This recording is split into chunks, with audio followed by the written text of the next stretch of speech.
what separates me from a lot of people is they go into a daunting task, and the task is overwhelming. Like when I heard the pull-up record was 4,020 pull-ups, and I was talking about breaking this record, people are like, oh my God.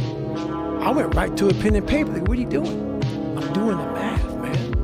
What are you talking about? I'm open-minded to the fact that, okay, if I do 5 pull-ups in a minute for so many hours, I can get so many pull-ups in. How much time do I have to rest? I was breaking the math down.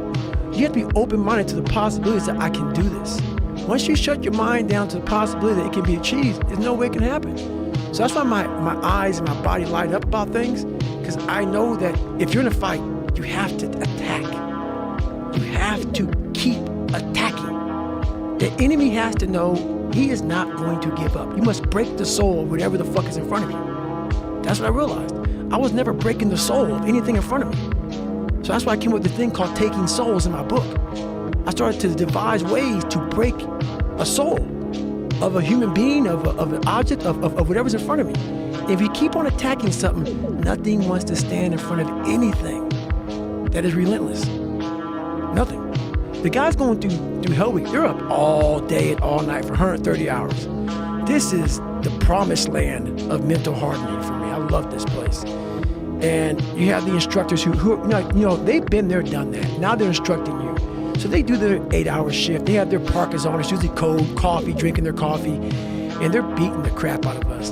And when I started to realize, I started playing mind games. And I was like, you know what? I bet these fuckers are looking at us, judging themselves about when they were going through Hell Week. Let me see, I'm looking at Goggins right now. I was better than him. I was better than that guy. I was better than that fucker over there. I was like, okay, you gotta judge me, right? All right. So that's what I'm gonna do to you. So what I started doing was I got my boat crew 2. It's in the book. It's a great, great story. I said, come here, guys. You can't break boat crew 2. You can't break boat crew 2. So it's Wednesday, and everybody's broken, everybody's beat up, man. And like this is when you start moving like a robot. Everybody's like just trying to get through Hell Week now, and your energy's zapped. And they know Wednesday's like that over the hump. I love that you talked about that in the book too, that they put it in your head that Wednesday you're going to be tired. Oh yeah, and that's another thing. They tell you how you're supposed to feel. So you are feeling that way. I was like, don't let these motherfuckers tell you how you're supposed to feel. No, it's day 1, motherfucker. This is hour 1. So I was getting my boat crew all jacked up. I said, we're gonna take these motherfuckers' souls. So when they had us doing this simple thing that guys are struggling with, boat crew 2 was just lodged in the fucking boat and they're yelling, yeah, you can't fucking hurt us. You can't hurt boat crew 2. And I looked on the instructors' faces and it looked like someone had just fucked with their soul. And I looked at my guys in my boat crew and I said, hey, guess what? Those motherfuckers aren't fucking tonight. We own space in their fucking head. We own space. They're gonna think about us tonight. They're gonna think about how the fuck. Killing boners. That's right. How on Wednesday are these guys doing this? And screaming out, you can't hurt boat crew 2. We were bringing the fight. We were attacking. So when you keep on doing that, guess what people start doing? I ain't fucking with these guys.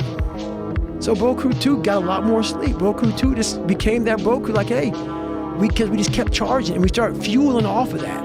We started fueling off the fact that, man, it takes 1 second of energy to steal everybody's. And then you have all the energy you need.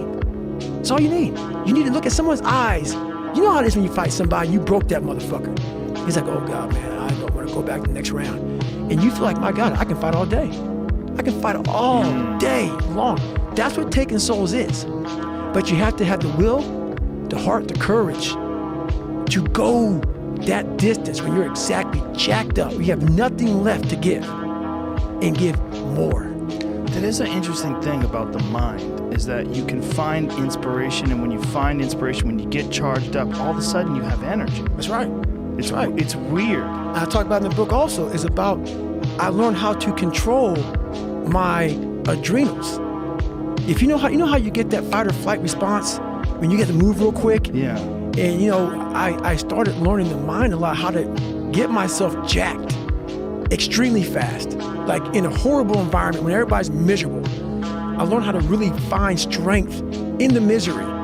When everybody's suffering, everybody's all poopy pants and their mentality's down and everything, I started just like, my God, this is where I shine. And I started using all that misery for tons of drive and motivation to then lead people further. Because you can get a lot of power through misery. And once people see that, my God, Goggins is fucking going, then everybody says, roger that. Let me get my shit and go too. So I started realizing that if you can just find strength just a little bit longer, you will have a crew of people following you along the way. You have to take great pleasure in the fact that no one wants to be where the fuck you're at right now. Great pleasure, man. Almost makes, it has to bring a passion out of you. It has to bring something very, very weird out of you, man. Like, people don't really understand what that is. When you're in the worst environment possible, the worst situation possible, and everybody's looking like, God, man, I hope this ends. And you see that. Time slows down and you see that. You're feeling that. Everybody has that look on their face like, God, this gotta go.